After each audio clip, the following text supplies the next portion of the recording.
Welcome back everybody to section 2. Here we're going to talk about some of the evidence that Wegener had to support his ideas of continental drift. Now before we get any further, we need to talk about what exactly the continents are and specifically where the continent ends and the ocean begins. For example, take a look at this figure. So we look and we have the edge of the land over here, say the North American plate, and then over here to the right of it we have water out in the ocean. But then this begs the question, right? Where is the true edge of this continent? And I would say that the actual edge of the continent is about right there. So it's actually covered by water, this part that is still continent, but not exactly land sticking out. And why is this important?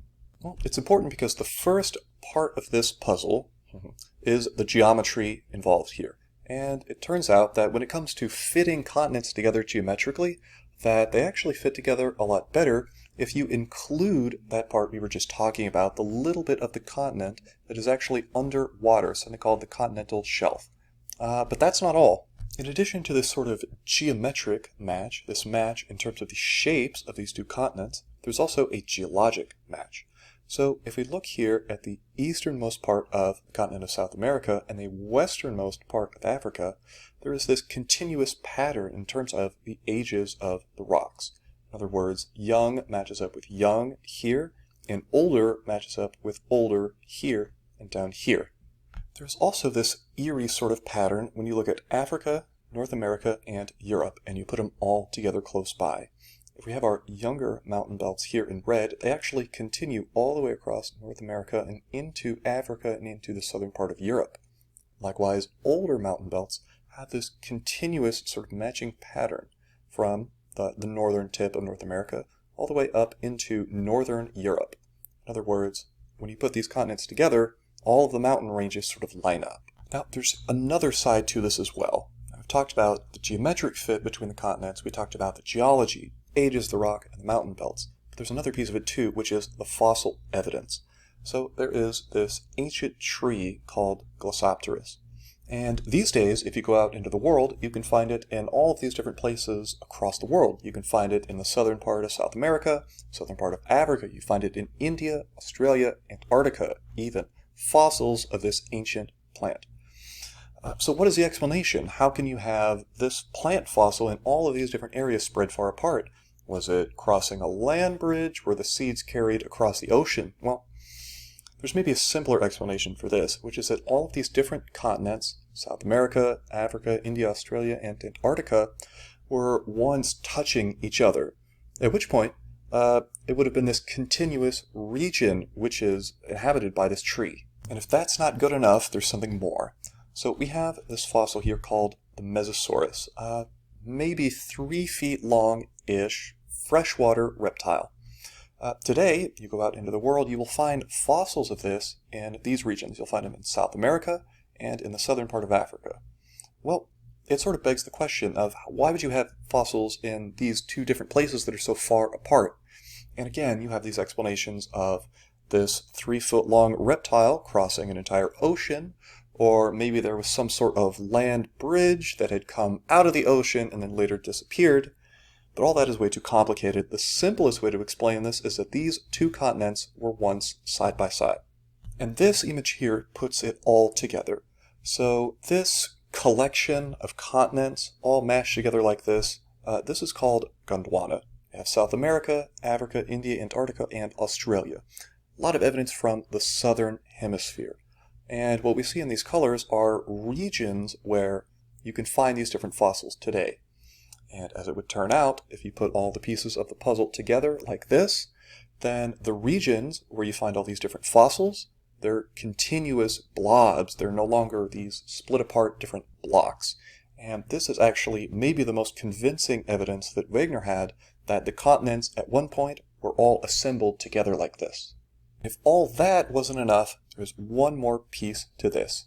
So if we look at this image here, there are these scratches, these long lines which have been carved into the rock. This can only really be done by glaciers. These are called glacial striations. And it turns out that there are glacial striations on the rocks in all these different areas in the southern hemisphere. South America, Africa, southern part of India, Australia. Well, Today, there are no glaciers in these parts of the world, so the only way to really make sense out of it is to imagine a past where all of these continents were fit together into something called Gondwana or Gondwanaland for this big supercontinent, and that this continent existed somewhere close to one of the poles where it would have been very cold and you would have gotten a lot of these glaciers. And I do have to clarify, right? We've talked about Pangaea, we've talked about Gondwana. These are going to be at about the same time in history. Pangaea might be the name for the entire supercontinent, whereas Gondwana is the name for this particular part of Pangaea. So let's take some time to put it all together here. What was the evidence for this idea of continental drift? The continents were moving around somehow. We have the geometry, the shapes fit together between the coastlines of the continents. We have the geology, whether it's the mountain belts or the ages of the rocks.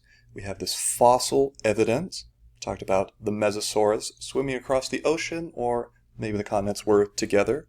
And we have this final piece of the glacial striations between all of these continents in the southern hemisphere. Now, in order to make this case even stronger, we have to introduce a couple of new ideas. First, what is this idea of seafloor spreading?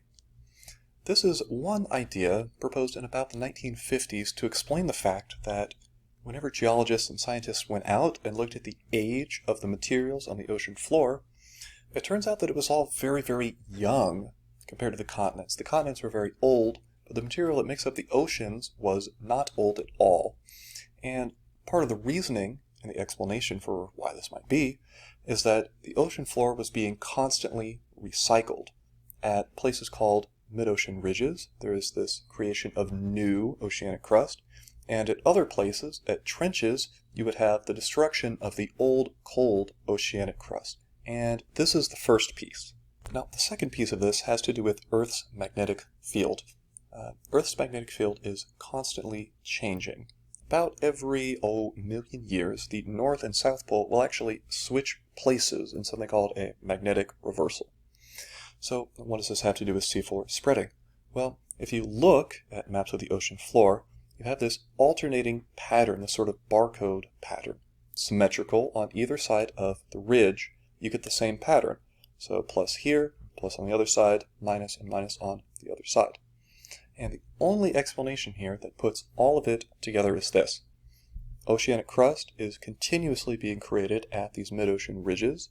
It slowly moves away from the ridge as it gets older, and it captures whatever Earth's magnetic field was like, either plus or minus at that particular time. It traps it in the rock forever. And this movement of the oceanic floor like this is one of the reasons why the continents might be drifting together or drifting apart. And the final piece of things, something we only have access to in modern times, has to do with GPS. So satellites can actually measure in absolute terms how the different parts of the Earth are moving. And it turns out that you can use this to track absolute motions of these plates. You can actually physically measure continents moving together or moving apart on Earth's surface. This sort of undeniable physical evidence that the continents are moving around.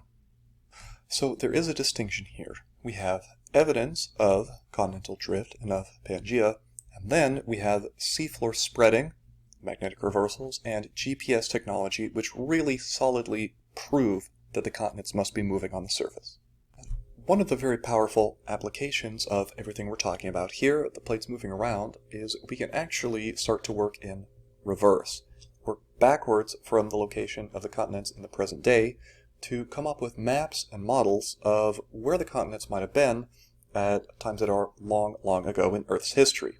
For example, this is one proposed supercontinent called Rodinia, and this is about 1 billion years ago. Life at this point would have been multicellular and complex, but nothing quite like animal life. Moving ahead to about 500 million years ago, 500-ish million years ago, we have Pangaea. This would have been about the same time as animal life was originating on Earth. It's believed that this is about what the continents would have looked like here. You look closely, you can see, this is Europe, maybe Greenland here, Canada, South America. Moving ahead, the most recent supercontinent would have been Pangaea. It was on Earth from about the time of amphibians to about the age of reptiles and dinosaurs. If you're looking for a couple other resources to help you learn about all the evidence we've talked about in this video, you might check out one of these links here. In the next video, we talk about the bulldozer, all the driving mechanisms for plate tectonics. See you then.